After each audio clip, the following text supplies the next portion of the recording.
అనుకూలంగా ఉన్నప్పుడు అన్నీ సవ్యంగా జరుగుతాయి, ప్రతికూలంగా ఉన్నప్పుడు అన్నీ కూడా వ్యతిరేకంగానే జరుగుతాయి. పాకిస్తాన్ ఇప్పుడు ఇంటా బయట కల్లోల పరిస్థితిని ఎదుర్కొంటోంది.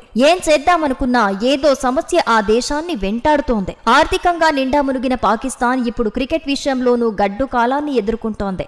ఆర్థికంగా పీసీబీని గట్టెక్కించేందుకు ఛాంపియన్స్ ట్రోఫీ నిర్వహణ బాధ్యత ఆ దేశానికి అప్పగించినా ఆ దేశంలో కీలక మ్యాచ్లు ఏమీ జరగకపోవటం విశేషం. ఇండియా పాకిస్తాన్ రాబోమని తెగేసి చెప్పటంతో ఆ దేశం భారీగా సమస్యలు ఎదుర్కొంది. తాజాగా ఇప్పుడు పీఎస్ఎల్ నిర్వహించేందుకు రంగం సిద్ధం చేసుకుంటుంటే అంతర్జాతీయ క్రీడాకారులు ఇప్పుడు పాకిస్తాన్ కు హ్యాండ్ ఇస్తున్నారు. ఐపీఎల్లో అవకాశం ఉండగా పీఎస్ఎల్ తో పనేంటని తేల్చి చెబుతున్నారు. Pakistan cricket board PCB Indian Premier League IPL తో సమాంతరంగా షెడ్యూల్ ను ప్రకటించాలని నిర్ణయించడంతో కొత్త వివాదం రాజుకుంటోంది. రెండు దేశాల మధ్య ఘర్షణ అంతకంతకు పెరిగేలా ఉంది. ఆటగాళ్లు రెండు ఫ్రాంచైజీలో ఏదో తేల్చుకోవలసిన పరిస్థితులు వచ్చాయి. దీంతో మెరుగైన రెమ్యునరేషన్ గుర్తింపుపై ఇప్పుడు క్రీడాకారులు ఫోకస్ పెంచారు. దీంతో ఎక్కువ మంది ఐపీఎల్ కు ప్రాధాన్యతనిస్తున్నారు. 5 సార్లు ఐపీఎల్ విజేతలైన ముంబై ఇండియన్స్ గాయపడిన లిజాద్ విలియమ్స్ స్థానంలో దక్షిణాఫ్రికాకు చెందిన కార్బిన్ బాష్ ను తీసుకోవాలని నిర్ణయించింది. దీంతో ఆయన పాకిస్తాన్ సూపర్ లీగ్ ఒప్పందాన్ని వదులుకున్నాడు.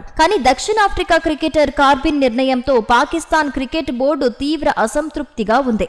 బోర్డుతో తన ఒప్పంద బాధ్యతలను ఉల్లంఘించినందుకు పాకిస్తాన్ క్రికెట్ బోర్డు బాష్ కు లీగల్ నోటీసు జారీ చేసింది. ఈ సంవత్సరం ప్రారంభంలో పాకిస్తాన్ తో జరిగిన సిరీస్ లో దక్షిణాఫ్రికా తరపున అరంగేట్రం చేసిన బాష్ జనవరి 13న లాహోర్ లో జరిగిన Pakistan super league players draft 10వ ఎడిషన్ లో పెషావర్ జల్మీకి ప్రాతినిధ్యం వహించాడు. ఈ నెల ప్రారంభంలో ఇండియన్ ప్రీమియర్ లీగ్ లో ప్రముఖ ఫ్రాంచైజీ ముంబై ఇండియన్స్ దక్షిణాఫ్రికాకు చెందిన గాయపడిన లిసాద్ విలియమ్స్ స్థానంలో బాష్ ను ఎంపిక చేసిన ప్రకటించింది. బాష్ కు ఏజెంట్ ద్వారా లీగల్ నోటీసు పీసీబీ పంపించింది. ఆటగాడు తన వృత్తిపరమైన ఒప్పంద బాధ్యతల నుండి వైదొలగటం వల్ల కలిగే పరిణామాలను పీసీబీ యాజమాన్యం వివరించింది. తక్షణం స్పందించాలని, తిరిగి పాకిస్తాన్ సూపర్ లీగ్ లో ఆడాల్సిందేనని పీసీబీ స్పష్టం చేసింది. 2016లో పీఎస్ఎల్ ప్రారంభించిన తర్వాత తొలిసారి అది ఐపీఎల్ నిర్వహణ సమయంలో మ్యాచ్లు ఆడించాలని ప్లాన్ చేస్తోంది. ఛాంపియన్స్ ట్రోఫీ పాకిస్తాన్ లో ఇంటర్నేషనల్ మ్యాచ్ల కారణంగా పీసీబీ పీఎస్ఎల్ షెడ్యూల్